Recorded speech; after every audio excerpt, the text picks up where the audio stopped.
મોરબી દુર્ઘટના બાદ હાઈકોર્ટે આદેશ કર્યો હતો કે પાલિકાના હદમાં આવતા બ્રિજનું વર્ષમાં 2 વાર ઇન્સ્પેક્શન કરવાનું રહેશે અને રિપોર્ટ આપવાનો રહેશે। ત્યારે અમદાવાદ શહેરમાં પૂર્વ વિસ્તારમાં આવેલા ફ્લાયઓવર બ્રિજ અને અંડરપાસનું રિપેરિંગનો રિપોર્ટ સામે આવ્યો છે।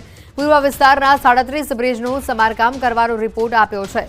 37 બ્રિજમાં parapet wall, kerbs, railing, beam column અને સ્લેબ બોટમમાં સ્પેલિંગ જેવી માઇનોર ક્ષતિઓ જોવા મળી રહી છે। જરૂરિયાત મુજબ રિપેરિંગ તેમજ રિનોવેશનની કામગીરી થશે।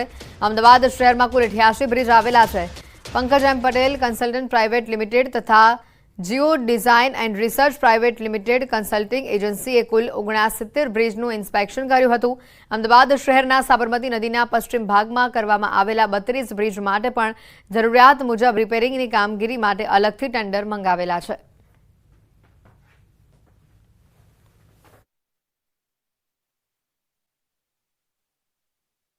આમાં 69 બ્રિજનું ઇન્સ્પેક્શન પટેલ બ્રધર્સ અને જીઓ કન્સલ્ટિંગ બે નિમણૂક આરએનબીની ગાઈડલાઇન પ્રમાણે એ બે ઇન્સ્પેક્શન કરેલું। એનો રિપોર્ટ આવ્યો। એમાં નદીની પૂર્વ બાજુ 37 બ્રિજ અને પશ્ચિમ બાજુ 32 બ્રિજ। એમાં નદીની 37 બાજુનું ટેન્ડર પડી ગયું, ટેન્ડર મંજૂર બી થઈ ગયું અને એનું સ્પેસિફિકેશન બી રિપેરિંગના આવી ગયા છે। અમદાવાદના પૂર્વ વિસ્તારના 37 બ્રિજ એવા છે કે જે બ્રિજ છે રિપેરિંગ કામ છે તે માંગી રહ્યું છે। આ એક અહેવાલ છે તે બહાર આવ્યો છે મહાનગરપાલિકાના રોડ એન્ડ બિલ્ડિંગ વિભાગની અંદર। જે રીતે મોરબીમાં દુર્ઘટના થઈ ત્યારબાદ ગુજરાત હાઈકોર્ટે આદેશ આપ્યો હતો કે મહાનગરપાલિકાના અંડર આવતા જેટલા પણ ઓવરબ્રિજો હોય કે પછી અંડરપાસ હોય એ તમામનું જે છે ચેકિંગ કરવાનું રહેશે। તેને લઈને જ અંતર્ગત જ ચેકિંગ હાથ ધરાયું છે ને તેની અંદર અમદાવાદ શહેરના પૂર્વ વિસ્તારના 37 બ્રિજ એવા છે કે જે બ્રિજ ક્યાંક ને ક્યાંક સમયે ક્યાંક ને ક્યાંક તેને સમારકામની જરૂર છે, તેના મેન્ટેનન્સની જરૂર છે। તે કા અહેવાલ છે, રિપોર્ટ છે તે પ્રસારિત થયો છે। ચોક્કસ માની શકાય કે અમદાવાદના પૂર્વ વિસ્તારના 37 બ્રિજ એવા છે કે હજુ પણ તે રિપેરિંગ કામ છે તે માંગી રહ્યું છે। કેમેરામેન સૈનિક મહેતા સાથે પ્રણવ પટેલ, ન્યૂઝ 18 અમદાવાદ। ચોમાસાનો વરસાદી માહોલ ચાલી રહ્યો છે જેને લઈને ભાવનગર શહેરમાં ઝાડા ઉલટીના કેસીસમાં પણ વધારો જોવા મળી રહ્યો છે। શહેરમાં 2 મહિનામાં ઝાડા ઉલટીના 1500 દર્દીઓનો વધારો થયો છે, જ્યારે 3 મહિનામાં તાવના 1700 દર્દીઓ નોંધાયા છે। શરદી ઉધરસના પણ કેસીસ નોંધાઈ રહ્યા છે। ભાવનગર શહેરની સરટી હોસ્પિટલમાં છેલ્લા 3 મહિનામાં જ ઝાડા ઉલટીના 345 કેસ નોંધાતા ભારે ફફડાટ ફેલાયો છે। સ્થાનિક ડોક્ટરોના જણાવ્યા અનુસાર ચોમાસાની ઋતુમાં લોકો યોગ્ય ખોરાક અને પાણીમાં ધ્યાન રાખવું જોઈએ। અશુદ્ધ પાણી પીવાથી અને ખોરાક આરોગવાથી કોલેરા થઈ પણ શકે છે। તાવના દર્દીઓમાં પણ રાફડો ફેલાયેલો જોવા મળી રહ્યું છે। 1628 જેટલા દર્દીઓને તાવ ચડતા તેઓને સારવાર કરાવવાની ફરજ પડી રહી છે। હોસ્પિટલમાં દર્દીઓની સંખ્યામાં પણ સતત વધારો જોવા મળી રહ્યો છે। પાણીજન્ય રોગો મલેરિયા છે, કોલેરા છે, ઝાડા ઉલટીના કેસો, તાવના કેસો વધારે આવે છે, જેમાં મુખ્ય કારણ પાણીનો જે ગંદુ પાણી, વરસાદનું પાણી મિક્સ વાપરતા હોય છે લોકો, અને લોકોના ઘરની આજુબાજુ જે ગંદકી હોય છે જેના કારણે આ રોગો વધતા હોય છે। અમારે અહીંથી પણ તમારા એરિયામાં જ્યાં પાણી ભરાય છે ત્યાં અમે દવાનો છંટકાવ કરી જશું। એ સિવાય આ પાણીમાં ગટરનું પાણી ભળી જતું હોય છે પીવાના પાણીમાં, તો ઝાડા ઉલટીના ને એવા કેસો પણ આવતા હોય છે।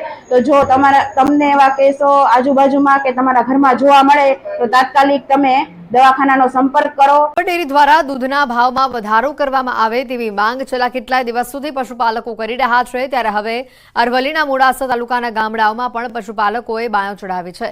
પશુપાલકો કહી રહ્યા છે કે તાજેતરમાં જ સાબર ડેરીએ જે ભાવ વધારો કર્યો છે તે ઘણો ઓછો છે। વધુમાં કહ્યું કે આ મોંઘવારીમાં ઢોર ઢાંખરને ખવડાવવા માટેનો ઘાસચારો મોંઘો થયો છે, તેથી જ પશુપાલકો યોગ્ય ભાવ વધારાની માંગ કરી છે। તો બીજી તરફ દૂધ ઉત્પાદક મંડળીના સેક્રેટરીનું કહેવું છે કે ડેરીની અંદર અધિકારીઓની ચૂંટણી કરાઈ નથી અને જેના કારણે આ ભાવ વધારો અટક્યો છે।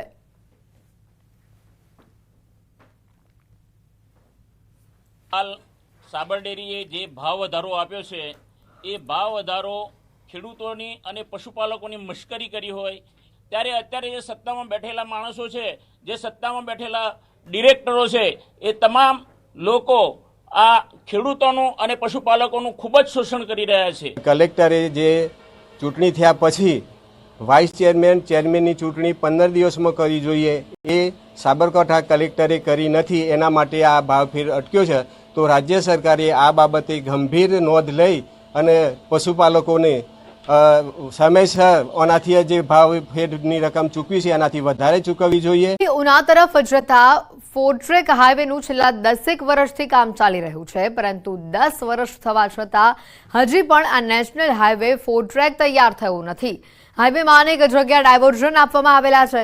બીજી તરફ કોડીનાર નજીકના ડોળાસા ગામમાં અંદાજે 2 કિલોમીટરના રોડમાં સિઝનનો પહેલો વરસાદ થતાં જ મસમોટા ખાડાઓ પડી ગયા છે, અને જેના કારણે લોકો ત્રાહિમામ પુકારી ઉઠ્યા છે.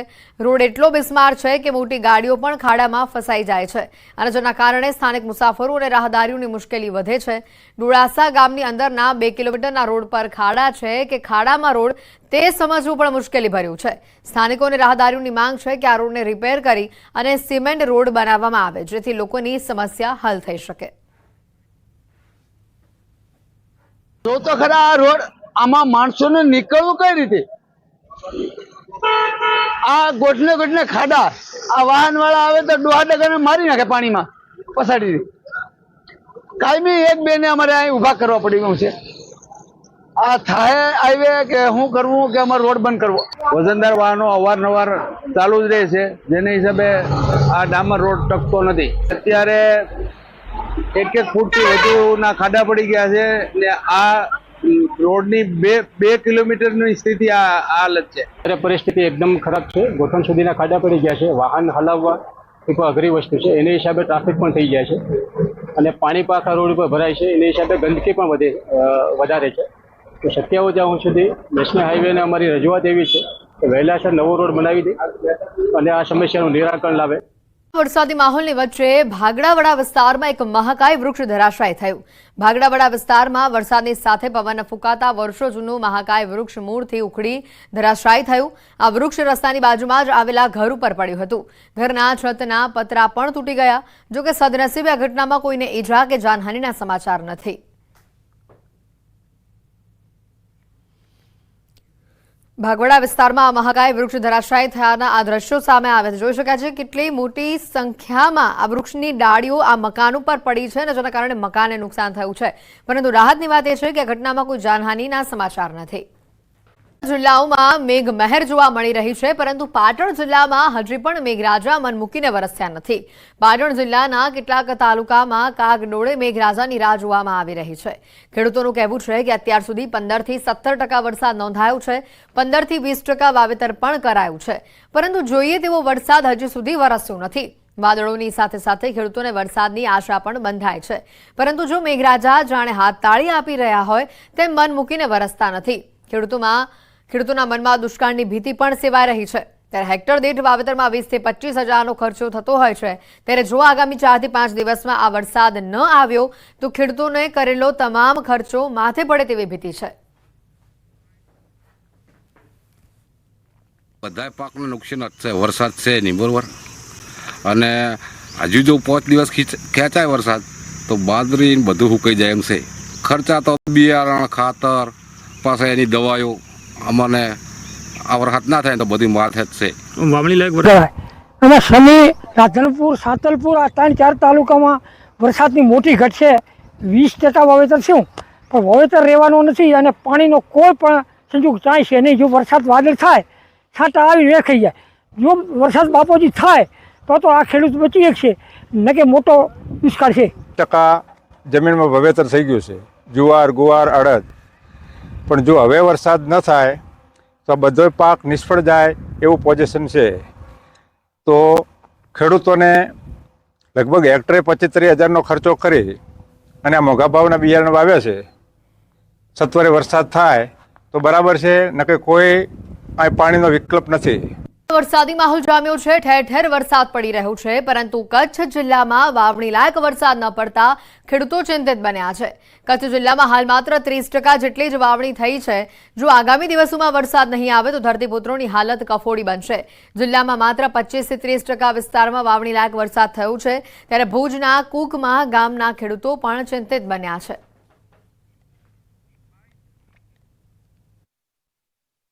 અત્યારે કચ્છમાં વરસાદ ખરેખર જો વાવણી લાયક વરસાદ બિલકુલ જેને કહેવાય નથી પડ્યો. ખરેખર સચરાચર વરસાદ કહેવાય, જેને કે ચારે દિશામાં એક સરખો જ્યારે વરસાદ પડતો હોય અને જ્યારે વાવણી લાયક જે વરસાદ આપણે કહીએ કે અત્યારે નથી પડ્યો. કાંઠાળ વિસ્તાર જે છે કચ્છનો, એમાં વરસાદ કદાચ પૂરતો થઈ ગયો છે, પણ સેન્ટર એરિયા ભુજ તાલુકો, અંજાર તાલુકો કે આ વચનો ગાળો જે છે જગ્યા, એનામાં વરસાદ થયો છે ઓછો. ને રાજકોટના ધોરાજી તાલુકાના છત્રાસા ગામે વરસાદથી હાલત લોકોની કફોડી બની છે. છત્રાસા ગામે પહેલા 7 થી 8 ઇંચ વરસાદમાં ખેડૂતોનું વાવેતર સદંતર ધોવાઈ ગયું. કપાસ, એરંડા, મગફળી જેવા પાકો ધોવાઈ જતા ખેડૂતોની સ્થિતિ કફોડી બની. અંદાજે 600 થી 700 વીઘા જમીનનું ધોવાણ થતા ખેડૂતોને લાખો રૂપિયાનું નુકસાન વેઠવવાનો વારો આવ્યો છે. તો સાથે જ ગામના રસ્તાનું ધોવાણ થતા વાહન ચાલકોને ભારે હાલાકી ભોગવવી પડી છે. ખાસ કરીને ગામમાં સ્મશાન સુધી પહોંચવાનો રસ્તો સંપૂર્ણપણે ધોવાઈ જતા ગામ લોકો મુશ્કેલીમાં મુકાયા છે. છત્રાસા ગામનો કોઝવે ધોવાઈ જતા ગામ લોકો જોખમે મુસાફરી કરવા મજબૂર બન્યા છે. અને જેને લઈને ગામ લોકોની માંગ છે કે તંત્ર દ્વારા વહેલી તકે રસ્તાઓનું સમારકામ કરવામાં આવે, સાથે જ ખેતીમાં થયેલી નુકસાનીનો સર્વે કરી વળતર ચૂકવવામાં આવે. ત્યારે તંત્ર ગામ લોકોની મુશ્કેલીનો ક્યારે અંત લઈ આવે છે તે જોવાનું રહેશે.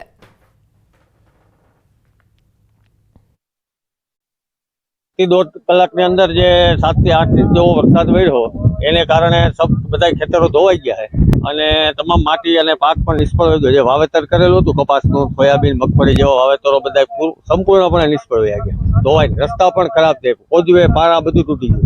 અમારી માંગ છે કે વહેલામાં વહેલી તકે સર્વે કરે તંત્ર દ્વારા, જે તે સંબંધિત અધિકારીઓ, અને આનું જે કાંઈ વળતર છે ખેડૂતોને ચૂકવે. ડુંગરી, ઝાપોદર, નરડી, માણાવદર, બાટવા, ત્યાંનું બધું છત્રાસાનું હટાણું છે.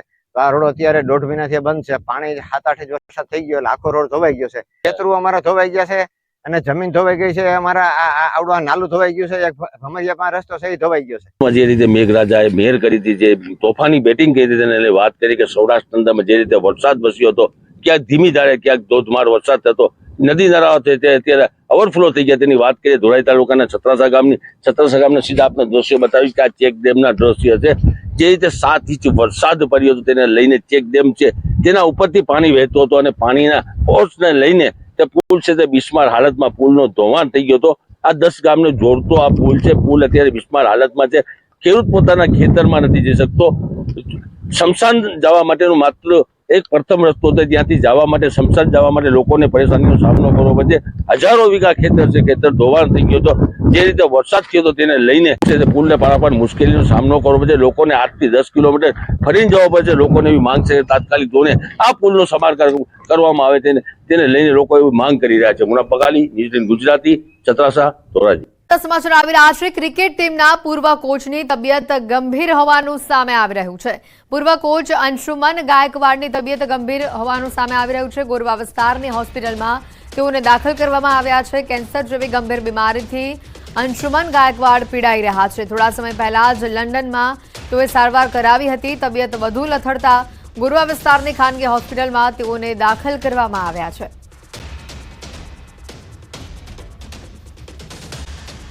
દેશમાં ગુજરાતી યુવકને બંધક બનાવાયોનો દાવો કરવામાં આવી રહ્યો છે. રાજકોટના યુવકના પરિવારજનોએ આ દાવો કર્યો છે. દક્ષિણ આફ્રિકાના કિન્સાસામાં યુવકને મહિનાથી બંધક બનાવવામાં આવ્યો છે. પરિવારજનોએ આક્ષેપ લગાવ્યો છે. પરિવાર પાસે 22 લાખની માંગણી કરાઈ હોવાનો પણ દાવો કરવામાં આવ્યો છે. રાજકોટના વાવડી વિસ્તારમાં રહેતા જય દિનેશભાઈ કારિયા નામનો યુવક દક્ષિણ આફ્રિકામાં બંધક બનાવ્યો હોવાનો વિડીયો પણ સામે આવ્યો છે. આ મહત્વના સમાચાર આવી રહ્યા છે. રાજકોટના યુવકના પરિવારજનોનો આ મોટો આક્ષેપ સામે આવ્યો છે. મહિનાથી યુવકને બંધક બનાવ્યાનો પરિવારજનો દ્વારા આક્ષેપ કરવામાં આવ્યો છે. સાથે 22 લાખની માંગણી કરવામાં આવી હોવાનો પણ પરિવારજનો આરોપ લગાવી રહ્યા છે. ઘટનાનો આ વિડીયો પણ સામે આવ્યો છે. બંધક બનાવ્યાનો આ વિડીયો સામે આવ્યો છે.